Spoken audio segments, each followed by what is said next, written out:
കഴിഞ്ഞ ദിവസം പള്ളിയിലിരുന്നു കൊണ്ട് ഇങ്ങനെ ഖുർആൻ ഓതിക്കൊണ്ടിരിക്കുകയാണ്. ഞാൻ ഖുർആൻ വായിക്കുന്നത് വളരെ പതുക്കെയാണ്. എൻ്റെ തൊട്ടപ്പുറത്ത് ഒരു പ്രായമുള്ള മനുഷ്യൻ ഇരിക്കുന്നുണ്ട്. അദ്ദേഹം എന്നോട് ചോദിച്ചു, എന്താണ് ഇങ്ങനെ ഉറക്കനെ ഓതുന്നത്? നിങ്ങൾക്കൊന്ന് സൗണ്ട് കുറച്ച് ഓതിക്കൂടെ എന്ന്. എനിക്കുറപ്പാണ് ഞാൻ ഓതുന്നത് അദ്ദേഹത്തിന് ഡിസ്റ്റർബ് ആവുന്നില്ല എന്നുള്ളത്. കാരണം അത്രയ്ക്കും പതുക്കെയാണ് ഞാനിത് വായിച്ചു കൊണ്ടിരിക്കുന്നത്. എനിക്ക് ആ സമയത്തൊരു അദ്ദേഹത്തിനൊരു ദേഷ്യം തോന്നി. അത് ഞാൻ മനസ്സിൽ കീപ്പ് ചെയ്തു. എന്നിട്ട് ഞാൻ അദ്ദേഹത്തെ എപ്പോഴും നിരീക്ഷിക്കാൻ തുടങ്ങി. അങ്ങനെ കുറച്ച് ദിവസങ്ങൾക്ക് ശേഷം ഒരു ചെറിയ കുട്ടി വന്നിട്ട് അദ്ദേഹത്തിൻ്റെ അടുത്തിരുന്ന്. അപ്പം ഞാൻ ശ്രദ്ധിച്ചു, അദ്ദേഹം ഇങ്ങനെ ആ കുട്ടിയോട് കളിക്കുന്നുണ്ട്, സംസാരിക്കുന്നുണ്ട്. അവന് പോകുന്ന സമയത്തൊരു 5 റിയാൽ ആ കുട്ടിക്ക് എടുത്തു കൊടുത്തു. അപ്പം എനിക്ക് മനസ്സിലായി, ഇദ്ദേഹത്തിൻ്റെ ട്രൂ നേച്ചർ അല്ല അദ്ദേഹം എന്നോട് ഇന്നാൾ പെരുമാറിയത് എന്നുള്ളത്. ഞാൻ പിന്നെ അധികവും അദ്ദേഹത്തിൻ്റെ അടുത്ത് ഇരിക്കാറില്ല, മാറിയിരിക്കാറാണ് പതിവ്. അങ്ങനെ വീണ്ടും കുറച്ച് ദിവസങ്ങൾക്ക് ശേഷം വീണ്ടും അദ്ദേഹത്തെ കാണാനിടയായി. തൊട്ടടുത്തുള്ള ബൂഫിയയിൽ, അതായത് കഫ്തേരിയയിൽ അദ്ദേഹം ഇരുന്ന് അദ്ദേഹത്തിൻ്റെ കുറച്ച് ഫ്രണ്ട്സുമായിട്ട് ഇരുന്നു കൊണ്ട് സംസാരിക്കുന്നുണ്ട്.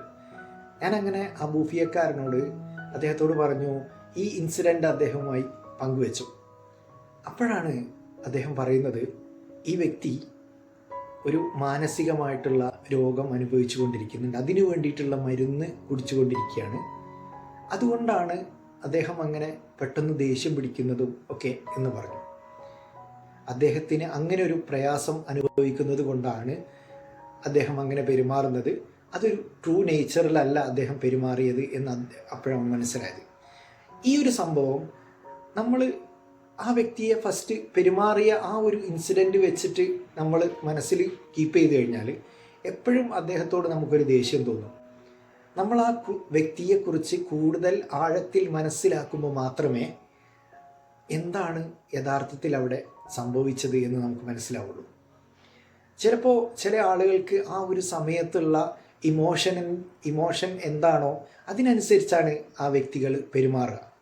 അപ്പോൾ ഒരിക്കലും അദ്ദേഹത്തിൻ്റെ ആ ഒരു ട്രൂ നേച്ചറിലായിരിക്കില്ല അദ്ദേഹം അവിടെ ഇടപെട്ടിരിക്കുന്നത്. നമ്മൾക്കൊക്കെ ഈ ഒരു അനുഭവം ഉണ്ടായിട്ടുണ്ടാവും. പലരും പെട്ടെന്ന് ചിലപ്പോൾ ദേഷ്യം പിടിച്ചിട്ടുണ്ടാവും. ആ അവസ്ഥ എന്താണ് നമ്മൾ മനസ്സിലാക്കാതെ ആ ഒരു ഇൻസിഡൻറ്റിനെ നമ്മളെ മനസ്സിൽ കീപ്പ് ചെയ്ത് ആ ഒരു ദേഷ്യം നമ്മൾ കൊണ്ടു നടക്കും. അത് ചിലപ്പം കാലങ്ങളോളം ആ ഒരു വ്യക്തിയെ കാണുമ്പോൾ ഈ ഒരു ഇറിറ്റേഷൻ വരും. യഥാർത്ഥത്തിൽ എന്താണ് എന്നുള്ളത് ഒരു വ്യക്തിയെക്കുറിച്ച് മനസ്സിലാക്കണമെങ്കിൽ ആ വ്യക്തിയെ നമ്മൾ നന്നായിട്ട് അറിയാൻ ശ്രമിക്കണം. അറിയുമ്പോൾ മാത്രമേ നമുക്ക് ആ ഒരു ഇൻസിഡൻറ്റ് എങ്ങനെ സംഭവിച്ചു എന്നുള്ളതൊക്കെ മനസ്സിലാവുള്ളൂ. അപ്പോൾ ഇതിൽ നമ്മൾ പരിഗണിക്കേണ്ട ഒരു വിഷയമുണ്ട്. ഇത് ശരിക്ക് ആ വ്യക്തിയുടെ പ്രശ്നമല്ല, ഇത് നമ്മുടെ പ്രശ്നമാണ്. നമ്മൾ മനസ്സിലാക്കിയാൽ തീരുന്ന പ്രശ്നമേ ഉള്ളൂ എന്നുള്ളത്. Thank you.